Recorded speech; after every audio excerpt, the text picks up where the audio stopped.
Dear viewers, please like and subscribe the channel and press the bell icon ताकि आने वाले तमाम videos आप तक पहुंच सके. Dear students, in this session we will learn how to write appreciation of a poem, which is very important activity of our activity sheet. हमारी activity sheet में 5 मार्क्स के लिए एक्टिविटी पूछी जाती है जो कि बहुत इम्पोर्टेंट है. And standard 9th poem comparison, इसका हम आज अप्रिसिएशन कैसे लिखा जाए उसके मुतालिक डिस्कस करेंगे. लेकिन उससे पहले हम शॉर्ट में इस पोएम के मुतालिक कुछ बातें समझ लेते हैं कि comparison, this poet is about the comparison between different things. The poet made comparison between oppositions. In this world, everything has its opposition. This opposition is one of the important aspect of nature. इस poem में poet ने मुख्तलिफ़ चीज़ों के दरमियान comparison किया है जो कि एक दूसरे से अपोजिट है.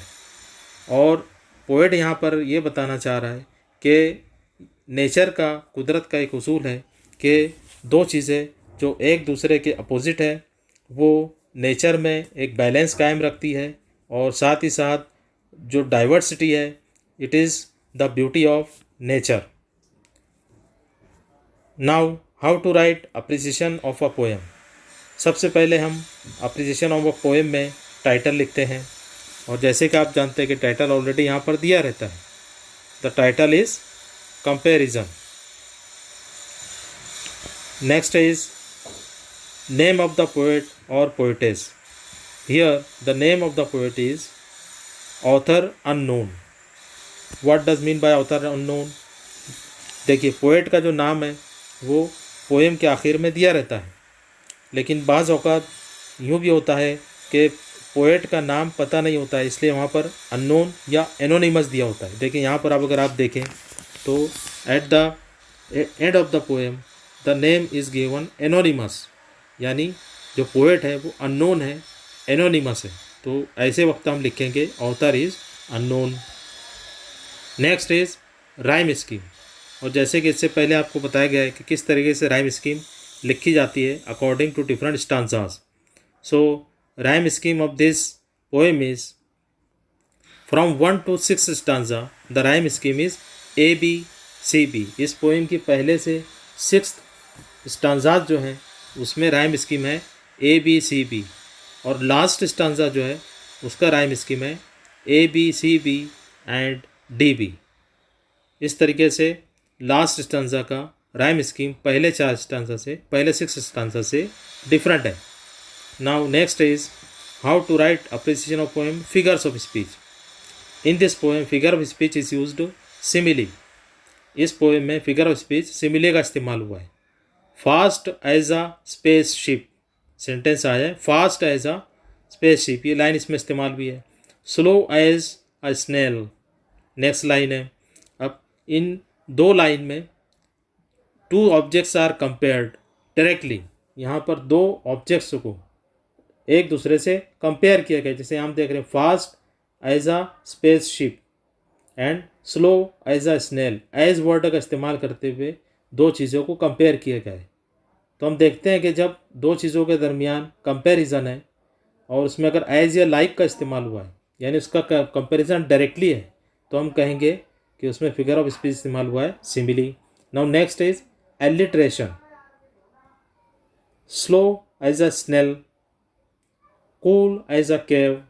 Now in these 2 lines the beginning sound of 2 और मोर वर्ड इज सिमिलर, है ना. इसमें हम देख रहे हैं कि slow as a snail, so sound जो है रिपीट हुआ है. कूल एज अ खेव, यहाँ पर क साउंड जो है वो 2 अल्फाज में इस्तेमाल किया गया है एक ही लाइन में, इसलिए हम कहेंगे alliteration. Now next is theme और central idea of the poem. The poet describes that world is full of opposite. Poet बयान करता है कि दुनिया अपोजिट से भरी हुई है, यानी 2 मुखालिफ ज़िदैन से भरी हुई है. हर चीज़ का कोई ना कोई अपोजिट है. जैसे इसमें इस्तेमाल हुआ कि day and night, dark and bright. इस तरीके से diversity is one of the aspect of nature. और ये मुख्तलिफ होना नेचर कुदरत का एक हिस्सा है, एक पहलू है। Every object has its opposite. जितनी भी चीज़ें दुनिया में हैं उसका हर एक का कोई ना कोई अपोजिट है। Opposition creates beauty as well as balance in the nature.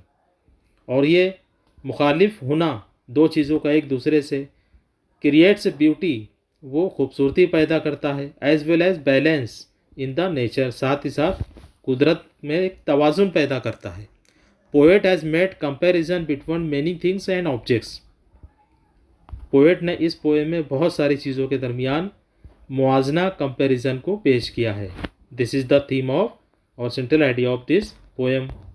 Now अब अप्रिसिएशन ऑफ द पोएम किस तरीके से लिखा जाता है, एक पेज पर अगर हम देखें, सबसे पहले title, comparison, name of the poet, unknown, rhyme scheme, from 1 to 6 stanza, ABCB, last stanza ABCBDB, figure of speech, simile, next alliteration, figure of speech,